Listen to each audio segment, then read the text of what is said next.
Pada 1 April 2022, saya melakukan perjalanan untuk bertemu atau bersilaturahmi dengan saudara saya. Saya harus mengakui kalau saya suka dengan pengalaman ini. And hai, saya Ajeng Pangestu dan ini adalah pengalaman saya.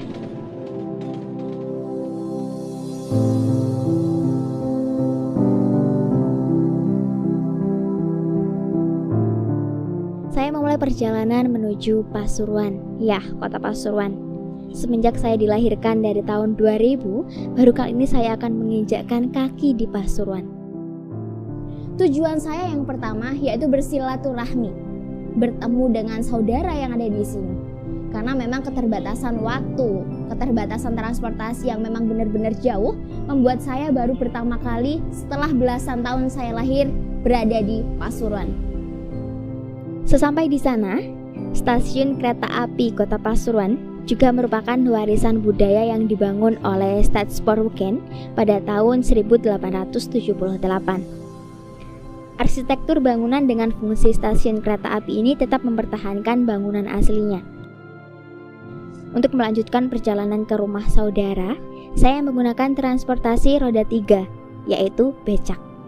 Becak di Kota Pasuruan juga digunakan sebagai transportasi umum, seperti halnya becak pariwisata yang ada di terminal Kota Pasuruan. Pasuruan merupakan kota pelabuhan kuno yang pernah jaya pada masanya. Pada zaman kerajaan Airlangga, Pasuruan sudah dikenal dengan sebutan Paravan. Banyak bangsawan dan saudagar kaya yang menetap di Pasuruan untuk melakukan perdagangan. Hal ini membuat kemajemukan bangsa dan suku bangsa di Pasuruan. Setelah sekitar 20 menit nih perjalanan dari stasiun kota, saya akhirnya tiba di rumah saudara. Akhirnya bisa melepas kangen setelah lama tidak bertemu. Saya dihidangkan salah satu makanan khas Pasuruan, yaitu kupang keraton. Kupang keraton adalah makanan khas Kota Pasuruan. Kupang keraton ini adalah makanan sejenis kerang yang dimasak dengan campuran bumbu bawang putih serta dimasak dengan bumbu khusus lainnya. Untuk menghidangkannya, biasanya dicampur dengan petis kupang, jeruk nipis, lontong, dan irisan lento yang bisa begitu menggugah selera. Kupang keraton ini merupakan salah satu makanan tradisional serta warisan yang terkenal dan menjadi makanan khas di Pasuruan, Jawa Timur. Keesokan harinya, saya berniat untuk menjelajah Kota Pasuruan. Mulai dari cagar budaya, kuliner, serta tempat-tempat bersejarah lainnya. Pertama, saya mengunjungi beberapa tempat ibadah di Pasuruan. Dimulai dari Masjid Jamik Al-Anwar. Ya, masjid yang terletak di pusat kota ini merupakan masjid terbesar dan termegah di Kota Pasuruan. Masjid ini didirikan oleh Nitya Diningrat I bersama Kyai Hasan Sanusi pada tahun 1821 Masehi. Masjid Jamik Al-Anwar mempunyai kekhasan dalam segi bangunannya. Hal yang tampak menonjol dari bangunan ini adalah memiliki arsitektur Timur Tengah dan hanya satu-satunya yang terdapat di Kota Pasuruan.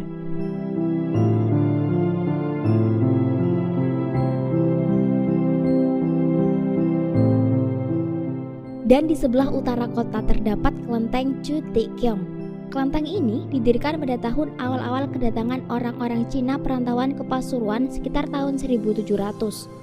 Pada saat itu, kelenteng merupakan tempat bagi mereka berkumpul dan melestarikan kebudayaannya. Pemberian nama Chu Ti Kiong berupaya kelenteng ini merupakan tempat membina diri agar berakhlak mulia. Peranan kelenteng sebagai pusat keagamaan sempat mengalami kemunduran pasca meletusnya G3OSPKI dengan keluarnya Inpres nomor 14 tahun 1967 tentang pelarangan segala macam aktivitas keagamaan, kepercayaan, dan adat istiadat Cina.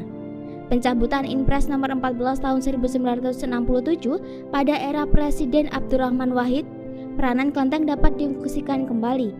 Namun ternyata peranan tersebut telah bergeser seiring perkembangan zaman. Kelenteng tak lagi berfungsi sebagai pusat keagamaan, namun sebagai pusat pelestarian dan pengembangan kebudayaan.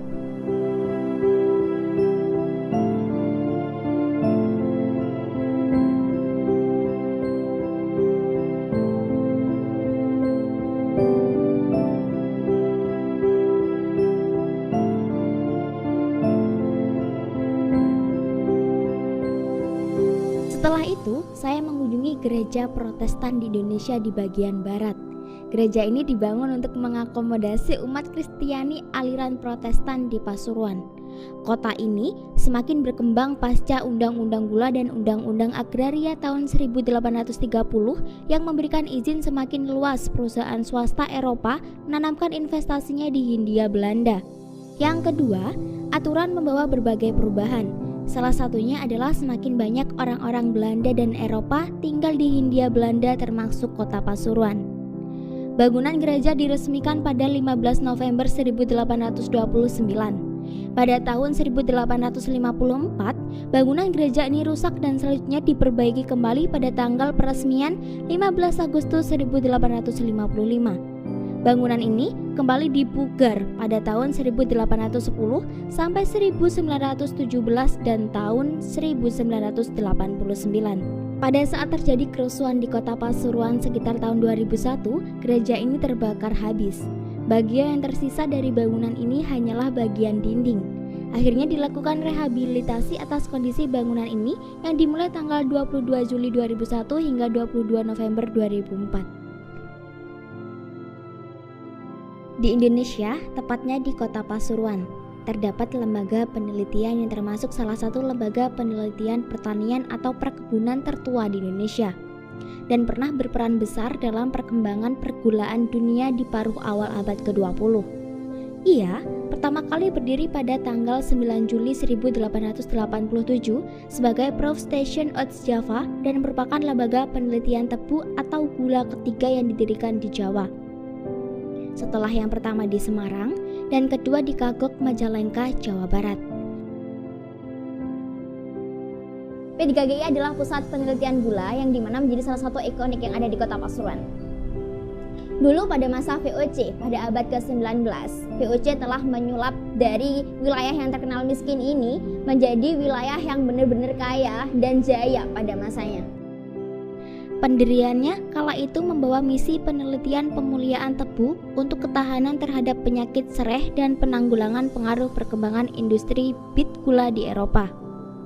Berawal dari upaya VOC pada permulaan abad ke-19 menyulap daerah tapal kuda Jawa Timur yang mereka sebut Ostok dan dianggap daerah miskin, menjadi kawasan yang produktif secara ekonomi.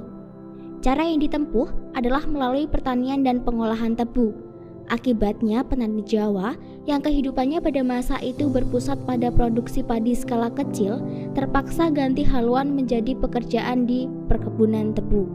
Dalam setengah abad, budidaya tebu dan industri gula membawa kesejahteraan bagi penduduk kawasan tapal kuda dan menjadikan Pasuruan salah satu wilayah paling kaya di Jawa.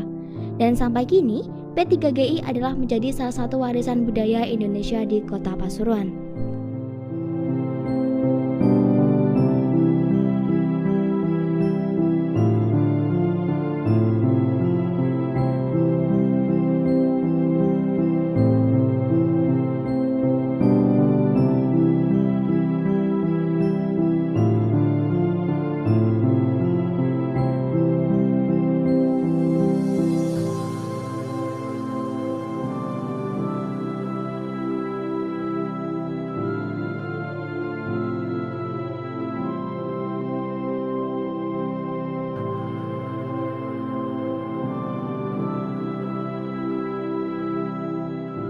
Di sebelah utara P3GI terdapat Gedung Harmoni yang awalnya didirikan sebagai ballroom pada tahun 1858 untuk memfasilitasi warga Eropa khususnya Belanda dalam hal tempat hiburan.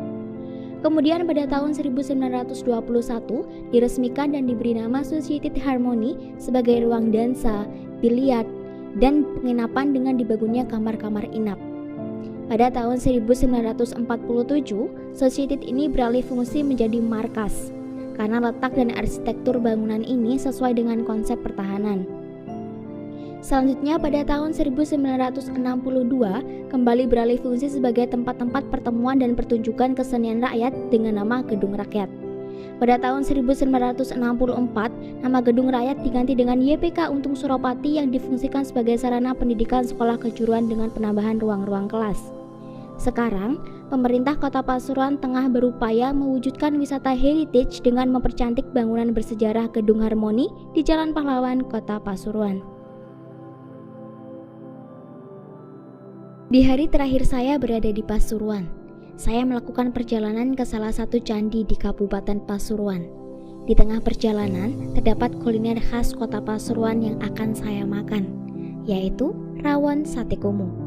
Rawon sate komo adalah makanan tradisional yang merupakan perpaduan antara masakan rawon dan sate komo.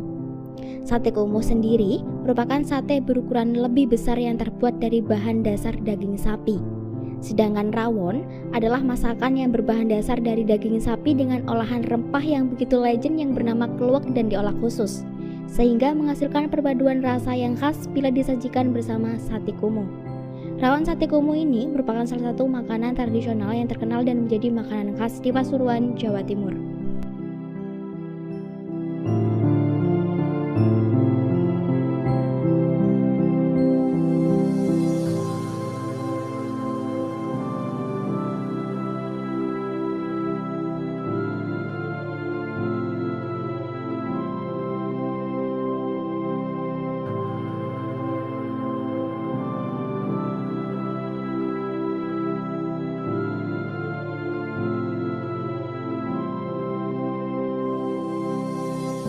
Setelah 1 jam perjalanan, saya tiba di lokasi candi. Ya, Candi Jawi. Candi Jawi adalah candi yang bertahan sampai detik ini dengan penjagaan yang begitu ulet untuk mencegah terjadinya hal yang tidak diinginkan. Candi Jawi merupakan candi yang dibangun sekitar abad ke-13 dan merupakan peninggalan bersejarah Hindu-Buddha Kerajaan Singosari yang terletak di kaki Gunung Welirang, tepatnya di Desa Candiwates, Prigan, Pasuruan, Jawa Timur. Candi ini dibangun pada abad ke-13 pada masa Hindu-Buddha. Candi ini di saat aku ke sana, penjagaannya yang begitu ulet membuat candi itu memang benar-benar terjaga. Emang benar-benar ulet, kita mau masuk aja masih kita banyak sesuatu yang emang harus kita lewati untuk masuk ke dalam candi itu. Dilihat dari keadaan yang ada, situasi yang ada, itu membuktikan emang dari penjagaan yang ulet tersebut bisa menyebabkan sesuatu hal yang kerusakan yang kita bayangkan itu nggak akan terjadi. Jadi keaslian arsitektur yang ada itu akan tetap terjaga. Keunikan Candi Jawi adalah adanya relief di dindingnya. Sayangnya, relief ini belum bisa dibaca. Candi Jawi banyak dikira sebagai tempat pemujaan atau tempat peribadatan Buddha, tetapi sebenarnya merupakan tempat pendarmaan atau penyimpanan abu dari Raja terakhir Singosari, Kartanegara. Sebagian dari abu tersebut juga disimpan pada Candi Singosari. Kedua candi ini ada hubungannya dengan Candi Jago yang merupakan tempat peribadatan Raja Kartanegara.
Kalau ditanya soal pengalaman, saya benar-benar suka dan sangat menikmati setiap momen yang ada di Pasuruan.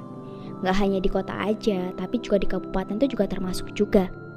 Pasuruan banyak memiliki sesuatu yang menarik dan unik.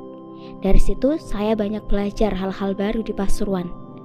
bermula dari makanan atau kuliner khas setempat, tempat wisata budaya, dan masih banyak pengalaman yang saya rasakan. Tentunya perjalanan ini mengajarkan banyak pengetahuan yang belum saya ketahui sebelumnya. Saya Ajeng Pangestu, dan itulah cerita dan pengalaman saya di Pasuruan.